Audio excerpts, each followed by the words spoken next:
Good. Hi everyone, Woody hat's back on. Bit cold, Sean, isn't it? Even though the sun's back out. Very chilly. It's a few hailstorms starting to appear. April showers are here.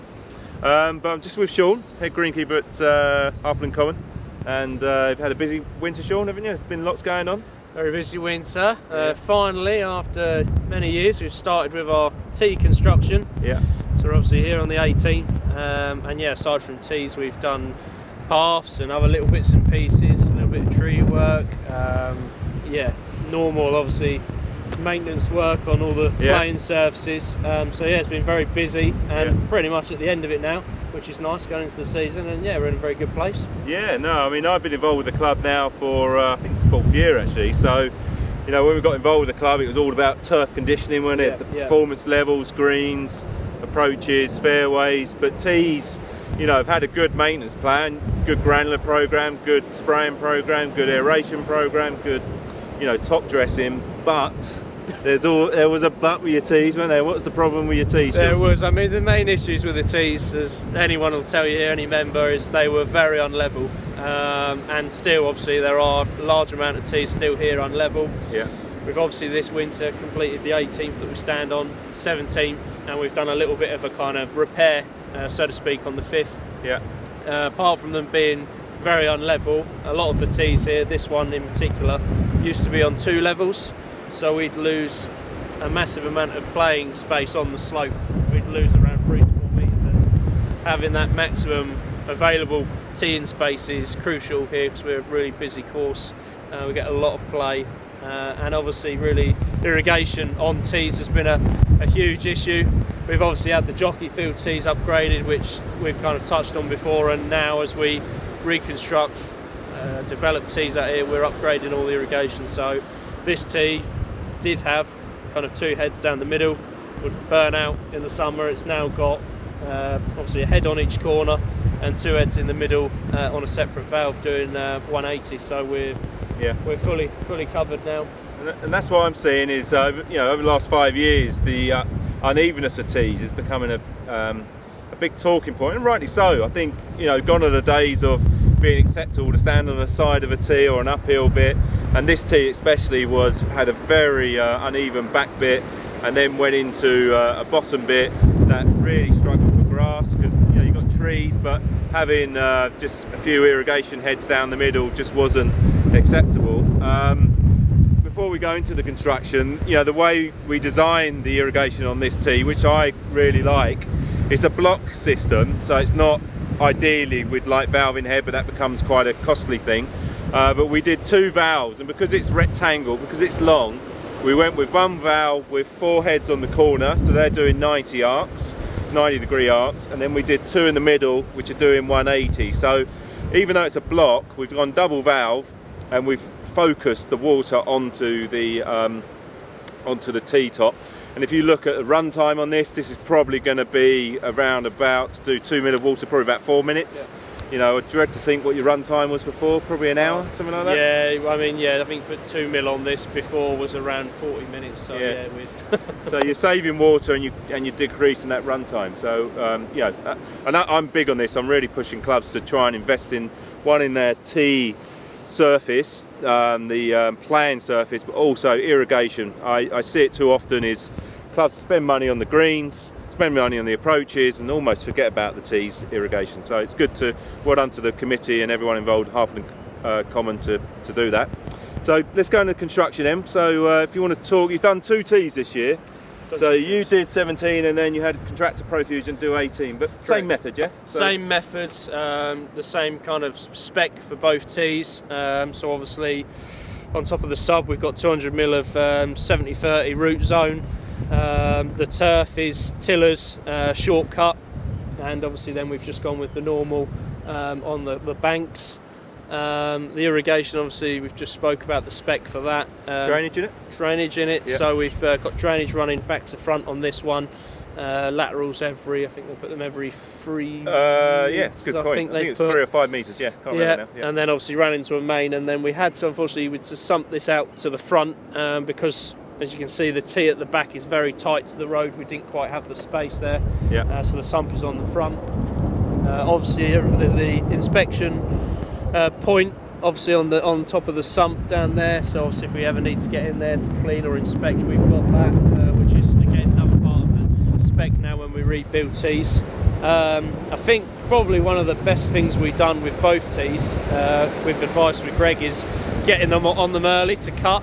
I was kind of a bit against it, and I've always been a bit traditional with letting it get to about 2-3 inches and then just get that high and then sieve it down, running the flyme over. But we got on in nice and early, yeah, and it's really paid off because the sward, we were able to get a nice dense sward really early. Yeah. Obviously, you know, when the plant was starting to root, we were kind of trying to take away a bit of the, you know, its body on the top. So yeah, that worked really well actually, and that's gone well. And I think that's more or less it really with the specification there. I think there's two things I'm seeing. A bit of a crack over there. I don't know if the tree's going, but two things I see with tees.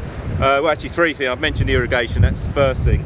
Secondly, is too often I see a construction on a tee with no drainage installed. So you see it all the time. Put 200 mil of root zone, and then the tee starts sitting in wet in pockets. So drainage absolute must. Spend that little bit more just to put some drainage in.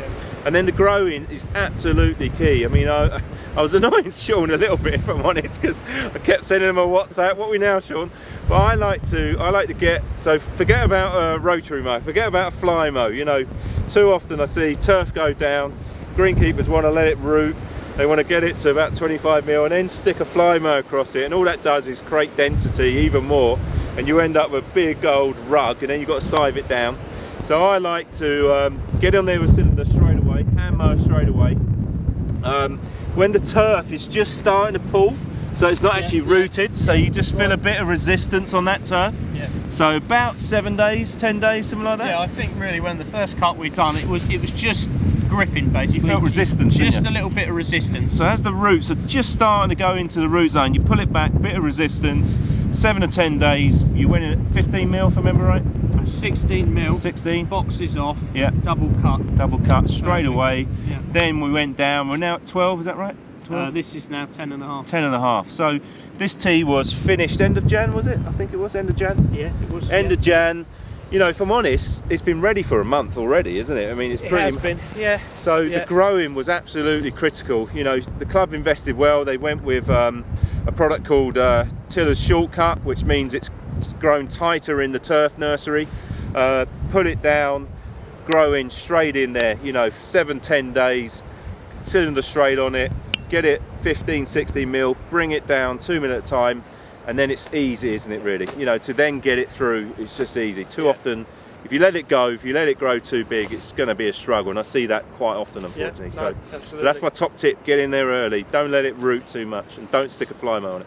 Yeah, no, it's good advice, and I mean, it's something new to me, and I think it's completely paid off. It's been definitely the best thing, really. I think the only other thing probably to add to the construction is the laser grading. Obviously that's key now with constructing tees. Yeah. And obviously, you know, Profusion came in, obviously had it all graded and that, and just with working with a contractor like Profusion, there's just so little really to do afterwards. They finish it to such a fantastic spec, basically. But yeah, you didn't finish yours too bad, by the way. I mean, yours was pretty. We're quite proud of it. We're very proud of it. But yeah, and obviously with the laser grader, it is obviously key to being part of the spec now and part of the process for the finishing. Profusion came in with this tee and graded it perfectly, and obviously the work involved then for turfing is very easy. On our 17th we had a contractor come in to laser grade that as well, which obviously helped us out when turfing it. A lot less raking than what I've been used to obviously before, so yeah, that's raking, scaffold boards gone, yeah, all gone now. Yeah, all gone. So all gone. Yeah, fly mow's out the window. That's it. Great grader out the window, fly mow out the window. Yeah, so it's all lessons learned and all positive. Good. No, it's good, and you've only got 16 more now to do, haven't you? Done two. So yeah. There's a few more to do. Yeah. But all good. I mean, I think 4 and 5 are next on the hit list, aren't they? They're still 4 and 5 are next on the hit list. But good. Well done to the club for doing that, and I think you guys have learned a lot. One, doing it in house, and 2, watching. I think really there's a lot of clubs out there, and we've done it previously as well. It's quite easy to say let's get a contractor in and do it, and kind of offload all that work. And obviously we're kind of lucky. We've got a good sized team, 7 of us for this size course. I know some clubs don't have that kind of numbers, and we've been lucky that this winter we've been able to obviously maintain the course and also take on a project. But taking on a project, you gain such valuable skills for the guys, Yeah. and they all learn from it. And I think for the club now to see what we've achieved and what we can do, it gives them a bit of a sense of, I think from them that it's positive, really, that they can see that we can do it and support the club and that. So it's all positive, all good. Thanks, Sean. Appreciate that. Been a good learning curve for you, the team here. I'm learning all the time as a consultant, basically, and you're picking up methods all the time. So I think it's been good. So I think this has become more and more pressing for teams and golf clubs with tee unevenness. So all good. Hope you have all a good early season and get those surfaces spot on.